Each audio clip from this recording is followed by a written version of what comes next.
A aula de hoje é para você que tem dificuldade em compreender eletromagnetismo por ter dificuldade em matemática ou física. Eu vou falar de conceitos básicos do eletromagnetismo de uma forma extremamente simples e buscando trazer algumas analogias ou algo que te facilite a compreensão de como que funciona o eletromagnetismo.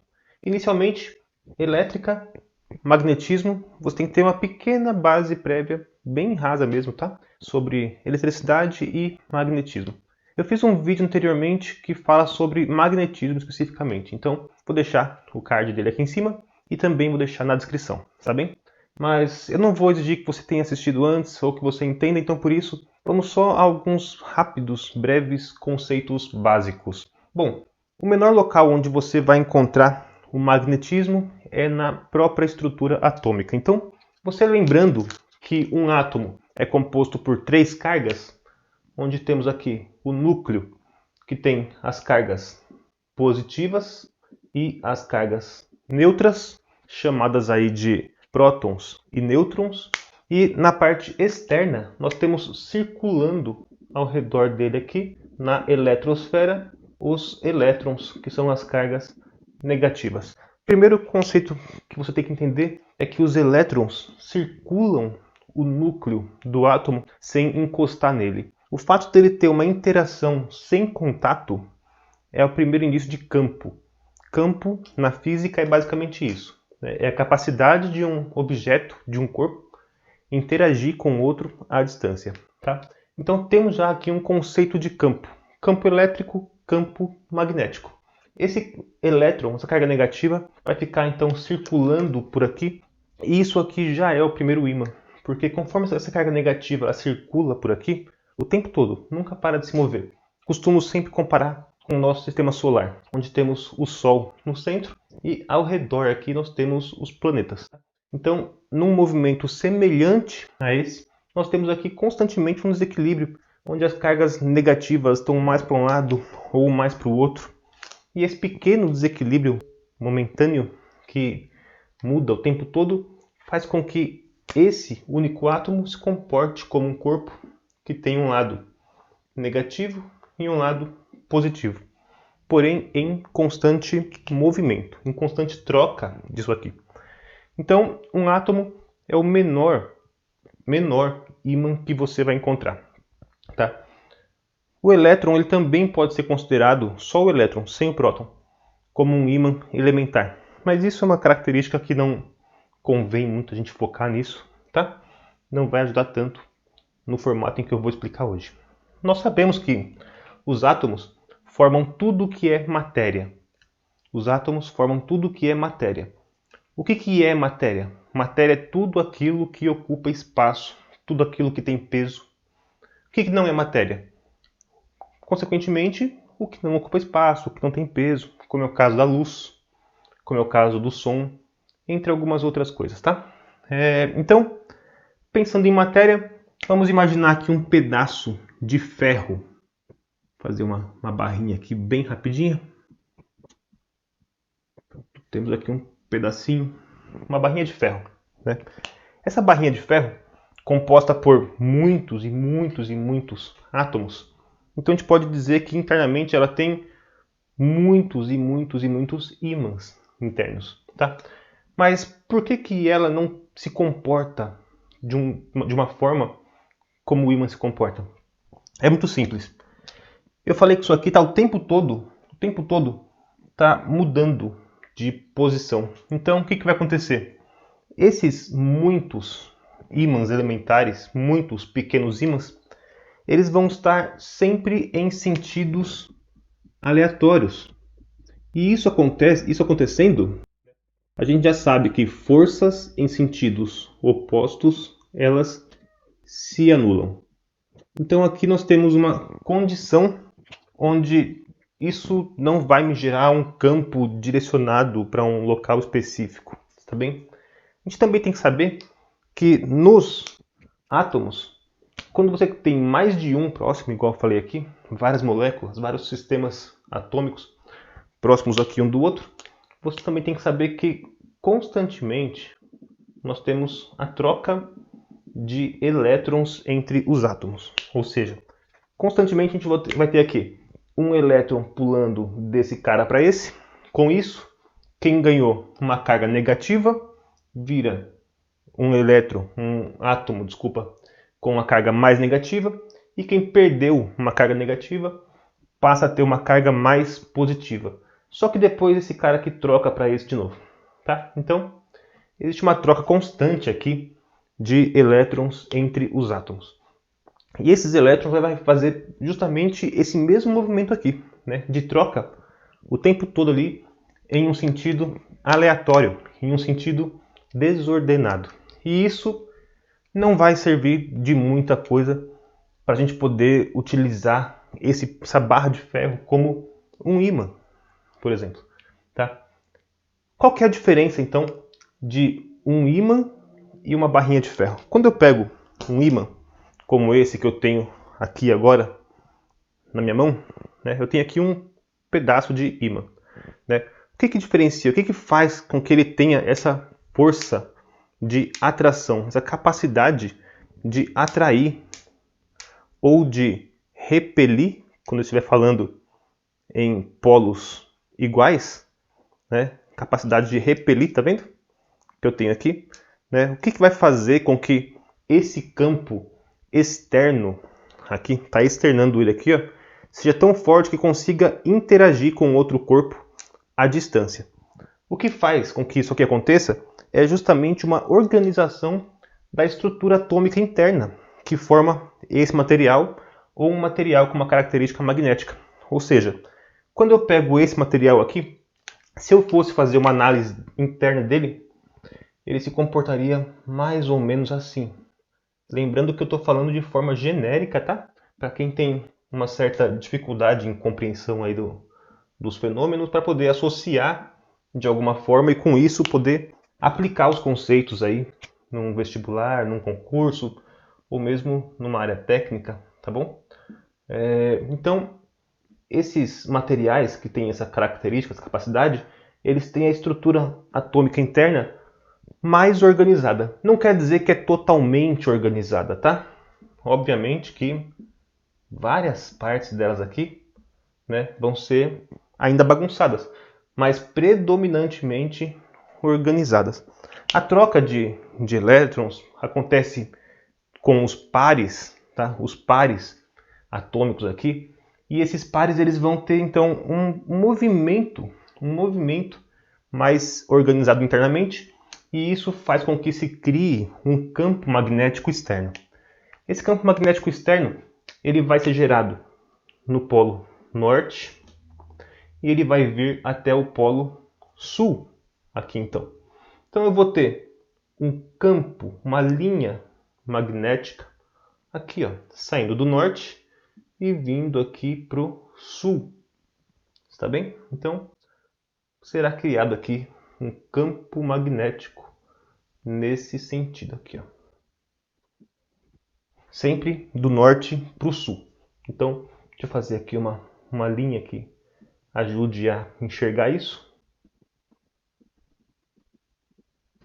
Tá aqui. Então, nós temos sempre essas linhas do campo magnético saindo do polo norte e indo para o polo sul do ímã. Tá? E é essa característica, essa estrutura atômica interna que faz com que ele tenha essa capacidade de gerar esse campo externo que a gente vai poder utilizar para aplicar em várias coisas. O que utiliza o eletromagnetismo? A luz depende dele, a vida na Terra depende dele, os motores elétricos dependem dele, entre uma série de outros fatores, tá? Como eu falei no começo, tem outro vídeo, nele eu explico bem mais a fundo o que depende, o que usa o magnetismo, tá bem? Então, aqui no caso, eu ainda estou falando de magnetismo, nós vamos ter aqui esse campo, né, sendo gerado aqui, e esse campo depende também do tipo de material. Eu acabei de te mostrar um ímã feito com um tipo de material. Então, quando eu pego esse cara que eu acabei de te mostrar, né, o que vai acontecer aqui? Eu tenho que colocar uma certa força para poder separar um lado do ímã do outro. Está bem? Porque, como eu acabei de explicar, esse material tem alguma estrutura atômica interna organizada. Mas se eu pegar um outro tipo de ímã, como esse aqui agora, esse tipo de ímã é chamado de ímã de neodímio, tá bem? Ele é um ímã que tem uma estrutura atômica interna muito mais organizada. Isso faz com que ele, mesmo sendo menor, seja muito mais forte. Isso é usado, por exemplo, dentro do HD do seu computador, se não for SSD, tá? Se for disco rígido, né? Eles utilizam um ímã menor e mais forte. Para eu separar esse cara aqui um do outro, eu tenho que colocar pelo menos aí umas 5 vezes mais força. Está bem? Mais ou menos, tá? Tô chutando. Então, ele é muito, muito mais forte, mesmo sendo menor. Então não depende somente da dimensão. Você compara aqui a largura de um com o outro, puxou. Não depende da dimensão, está bem? Aqui você consegue enxergar melhor, talvez, a diferença entre eles. Bom, então, quanto mais organizada for essa estrutura interna, mais intensidade eu vou ter nesse campo magnético gerado aqui na parte externa do meu ímã. Ou no caso, do que está gerando o meu campo magnético. Beleza, parte magnética compreendida. Para que esse negócio vai me servir, né? Como que eu junto isso com a parte elétrica? Para eu juntar isso com a parte elétrica, eu tenho que entender isso aqui, mais um conceito que também foi falado no outro vídeo, que é chamado de inseparabilidade dos polos, que é o seguinte: eu consigo dividir esse ímã no meio de forma que eu tenho um material norte e um material sul? Não consigo. Como ele é formado por estruturas atômicas internas, por mais que eu corte aqui, né, ou por menor que eu corte isso aqui, ele vai continuar tendo um lado mais positivo e um lado mais negativo. Então esse ímã aqui especificamente, ele não tem uma capacidade de você poder dividir ele, né, peça sul, peça norte. Aqui, por exemplo, são vários ímãs, tá? Mas é como se isso aqui fosse isso daqui. Então, quando eu tiro um pedaço, eu continuo tendo um polo norte e um polo sul. Se eu tirar outro pedaço, eu continuo tendo norte e sul. Se eu tirar outro pedaço, continuo tendo norte e sul, tá? Independente do tamanho que eu faça isso, tá bem? Por mais que eu divida eles aqui, eu sempre vou ter um polo norte e um polo sul. Mas quando eu pego esse monte de ímã aqui e junto eles têm uma força, uma capacidade de atrair alguma coisa muito maior do que uma única peça sozinha. Eles, quando se juntam, eles se comportam basicamente aí como mais forças no mesmo sentido, tá? São mais forças que vão se somar ali no caso. Está bem? Então, isso tem que ser bem entendido. Por mais que eu divida isso aqui, mesmo que eu separe em vários átomos, ainda assim eu vou ter pequenos ímãs, tá bem? E aí, para relacionar isso aqui com a parte elétrica, nós vamos só abordar um pouco, né, a parte elétrica de um jeito também bem simples. Então, vamos tentar entender assim, ó. Eu tenho aqui um pedaço desse ferro desorganizado, desse metal desorganizado, tá bem? Nesse caso, eu vou usar o cobre como exemplo. Eu tenho aqui um pedaço de cobre e esse cobre também é composto aí por alguns milhões de átomos, tá bem? Só que ele tem aquela característica de estar agora totalmente bagunçado, totalmente desorganizado internamente, ou seja, os elétrons se movem de forma livre em sentido aleatório, e o fato deles se moverem assim faz com que isso aqui não tenha um campo magnético externo que nós possamos utilizar para alguma coisa. Mas quando eu pego uma fonte de tensão, vamos pensar assim, vamos pensar num pequeno momento, tá? Num pequeno momento, como eu falei anteriormente também, é para facilitar a compreensão de como isso aqui funciona. Mas imagina que eu tenho uma fonte de energia que vai retirar elétrons de um lado e forçar eles a passar para o outro lado. Então, eu tenho aqui, por exemplo, uma pilha. Tá? Mesmo sendo contínua, eu vou conseguir demonstrar talvez, né, um exemplo aí que fique mais fácil do que se eu for dificultar com outras coisas, né? Tem aqui uma pilha e vou montar aqui um circuito aqui de até pensando no caso de um curto-circuito, tá? Até pensando no caso aqui de um curto-circuito aqui. Beleza. Juntei aqui. Agora, qual que é a função da pilha? A função da pilha é basicamente retirar, como eu falei anteriormente, elétrons de um lado e forçar com que esses elétrons se movam de um polo para o outro, né? Então ela tem um polo positivo, um polo negativo, ela retira elétrons daqui e aplica, força eles a passar para cá. Essa força, teoricamente, que ela utiliza é chamada de tensão, né? É chamada de tensão e é medida em volts, tá bem? Quando ela retira esses elétrons aqui e coloca eles para cá, esses elétrons, eles têm que se movimentar, passando por aqui e depois disso retornar para cá. E isso forma o que a gente chama aí de circuitos elétricos, né? Um circuito elétrico, ele basicamente é um caminho, é um ciclo que esses elétrons eles vão fazer e com isso então a gente vai ter aí um conceito básico, tá, de circuito elétrico. Agora aqui então o que eu vou ter aqui dentro? Vou ter uma estrutura onde os elétrons estão se movendo em um sentido mais ordenado. Tá? Perceberam uma semelhança aqui? Ele era assim e agora ele é assim. Isso quer dizer que antes eu não tinha um campo magnético aqui. Enquanto o fio estava desligado, não tinha. Mas a partir do momento em que eu passei a ter uma tensão que movimenta elétrons, tá?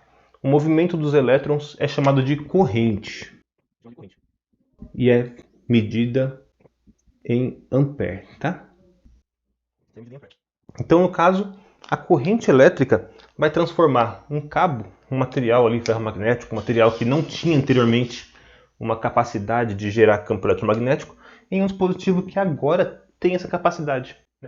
E um outro detalhe importante. Se eu tiver pouca corrente elétrica, é como se isso aqui fosse um material, com baixo campo magnético, igual esse primeiro que eu te mostrei. Mas se você aumenta a corrente elétrica, se você tem uma tensão maior, ou seja, mais força empurrando os elétrons, ou menos resistência, que também gera maior corrente elétrica, você vai passar a ter mais elétrons passando por segundo aqui. E isso faz com que nós tenhamos aí então uma coisa mais parecida com o ímã de neodímio, que tem uma capacidade de gerar um campo magnético mais intenso, mais forte, tá? Logo eu posso te dizer então que a intensidade do campo magnético é proporcional à intensidade da corrente elétrica dentro desse fio. Diretamente proporcional. Se você dobrar a corrente, você dobra a intensidade do campo magnético. Está bem?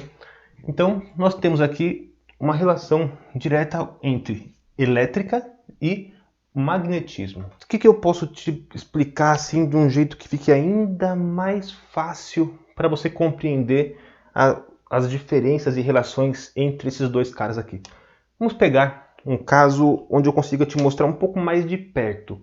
Ao invés de eu te mostrar a imagem desse jeito aqui, imagine que você vai ter, no caso aqui, ó, como enxergar lá dentro usando um aparelho que te possibilite enxergar ali os átomos. Então, vamos pensar nos átomos como sendo essas bolinhas aqui, ó. Lembrando novamente que é uma forma de você compreender, né? Você não vai enxergar o átomo, você não vai ver os elétrons pulando, esse conceito é para você associar com alguma imagem e memorizar os efeitos, como que eles funcionam. Esses elétrons que foram retirados aqui então, eles têm que voltar. Tá? A pilha não faz elétrons, não cria elétrons, não tem uma capacidade de gerar elétrons do nada. Ela retira de um lado e põe para o outro. Basicamente isso. Esses elétrons vão pulando de átomo em átomo até conseguir voltar para o local inicial dele aqui, nesse caso, de uma tensão contínua. Então vamos ter aqui o quê? Os elétrons pulando aqui, ó, de um átomo para o outro. Tá? Vão ficar sempre assim, ó. pulando. E volta aquela ideia. Quem recebeu um elétron, carga negativa, ficou mais negativo. Tá? Quem perdeu um elétron, quem perdeu carga negativa, fica mais positivo. Esses pares de átomos, esses pares, eles vão se comportar como um pequeno ímã.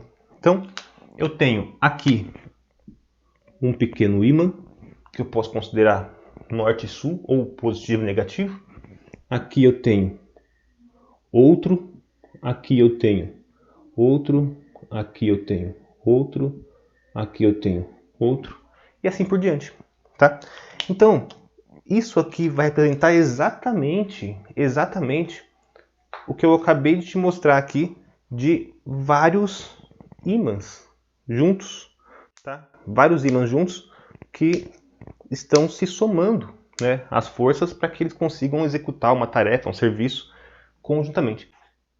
Pela forma que eu te expliquei até agora, talvez você já imagine que o campo magnético, então, ele vai circular de que jeito? Né? Se eu tenho aqui vários ímãs, né, é como se eu te dissesse que esse campo magnético ele vai circular assim no fio, tá? Mas na verdade não. Na verdade não tem nada a ver com esse movimento aqui. Por que não? Porque esses polos positivos e negativos não são fixos. Assim que um elétron pula daqui para cá, a carga que ficou negativa quer se livrar daquele elétron a mais para que ela volte a ter a mesma quantidade de cargas positivas e cargas negativas. E aquele cara que doou um elétron, ficou, digamos que, com um elétron a menos, ele também quer se reequilibrar. Então ele cria uma capacidade, uma necessidade de atrair um novo elétron. Isso faz com que, em um pause no tempo aqui, um momento onde você tem esse caso aqui, ó, tá? Dos elétrons se comportando desse jeito aqui, você em seguida você tenha isso aqui, ó. Esse cara que acabou de receber um elétron muito rápido, tá? Ele quer se livrar desse elétron. Então o que ele faz? Ele pega esse elétron aqui e força para esse cara que tem agora uma carga elétrica a menos, tá? E esse aqui vai fazer a mesma coisa. E esse aqui vai fazer a mesma coisa. E assim por diante, tá? Logo, se eu for pegar qualquer parte dessa aqui para interpretar, é o seguinte. Em um momento, eu tenho uma carga, vou pegar aqui, positiva e negativa. Em seguida, eu tenho o inverso. Esse cara aqui, ó, recebe um negativo e esse aqui doou aquele negativo. Ou seja, positivo e negativo. Em seguida, negativo, positivo. Positivo, negativo. Isso faz com que ele se comporte como um dispositivo que cria uma espécie de movimento como essa aqui, ó. Vamos pensar num lado, sei lá, negativo e positivo, tá? Então, em um momento ele está aqui. No outro, ele inverte. E depois inverte. E depois inverte. Então, vai ficar o tempo todo fazendo esse movimento aqui, ó. Então, eu posso te dizer que cada par de átomos, tá? Vamos pensar de uma forma bem simples mesmo, se comporta como um ímã girante. Um ímã girante. Logo, o campo magnético não sai daqui, ó. Cada ímã desse girante, polo norte, polo sul, polo norte, polo sul, acaba fazendo com que você tenha um campo magnético girante que acompanha polo norte e polo sul. Então, quando eu pego um cabo como esse aqui e eu passo uma corrente elétrica por ele, eu vou criar um campo magnético ao redor, tá? Então, vou pegar aqui do jeito que fique mais fácil de todo mundo entender bem. Vai ser assim, ó. Nossa. Vai ser assim. Eu vou ter um campo magnético que, proporcional à corrente elétrica, ele vai vir por um lado e vai sair pelo outro, gerando algo parecido com isso aqui, ó. Por todo o fio. Não vou ficar fazendo, tá? Então você já entende que O campo magnético, ele circula o fio pelo motivo desses pares de átomos se comportarem como um ímã girante dentro desse fio, tá? Então a gente vai ter aqui o tempo todo o campo magnético sendo gerado e a intensidade dele proporcional à intensidade da corrente elétrica, tá? O campo magnético a gente vai usar a letra B para representar ele, está bem? E ela então é proporcional à intensidade da corrente elétrica.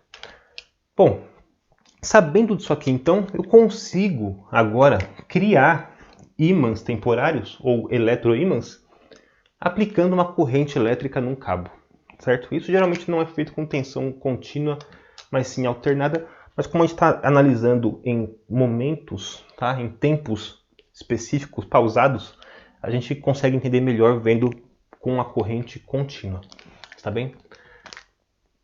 Bom, pessoal, essa foi uma introdução rápida, tá? Ao eletromagnetismo, de uma forma que dê para você associar isso aqui com algo visível, né? A parte mais difícil do magnetismo e da eletricidade é que não são matéria, né? São duas grandezas que, mesmo separadas, não importa juntas, não são matéria. Então você não enxerga, não tem cheiro, não tem peso, não tem cor. E isso dificulta um pouco a compreensão. Por isso, tentei fazer aqui de um jeito que dê para vocês raciocinarem de um jeito que o visual te auxilie na compreensão aqui desses fenômenos iniciais, tá bem? É uma introdução, é o básico, né? Se o vídeo tiver aí uma quantidade de pessoas que assista, eu faço uma continuação dele, prosseguindo de forma simples, talvez pegando as fórmulas do eletromagnetismo e tentando transformar também em algo visual, algo mais simplificado ali, tá? Eu fiz anteriormente, né, mais uma vez avisando, um vídeo especificamente sobre magnetismo, né, falando dos ímãs, da história, das aplicações, do funcionamento. Vou deixar aqui mais uma vez o card aqui em cima, está bem? E eu fiz essa continuação porque o primeiro vídeo ele deu bem certo, né? Deu o dobro das views que eu costumo ter, deu 2 views, né? Uma minha e a outra eu queria agradecer a outra pessoa que assistiu. Obrigado, mãe, tá bom? Mas esse aqui, se der bem certo também, eu vou fazer uma continuação dele, de uma parte até um pouco mais complexa, mas tentando simplificar bem também de forma visual, para ver se fica fácil de entender por que se gera um campo magnético ao redor de um fio, né? E qual que é a relação disso com as outras coisas do meio dele, sem ficar aplicando fórmulas complexas ou termos técnicos decorados, tá? Mas sim alguma coisa que te faça compreender a parte mais interna e porquê, e com isso relacionar aí com coisas que te caibam, tá? Na realidade, na vida, certo? Pessoal, obrigado, até a próxima.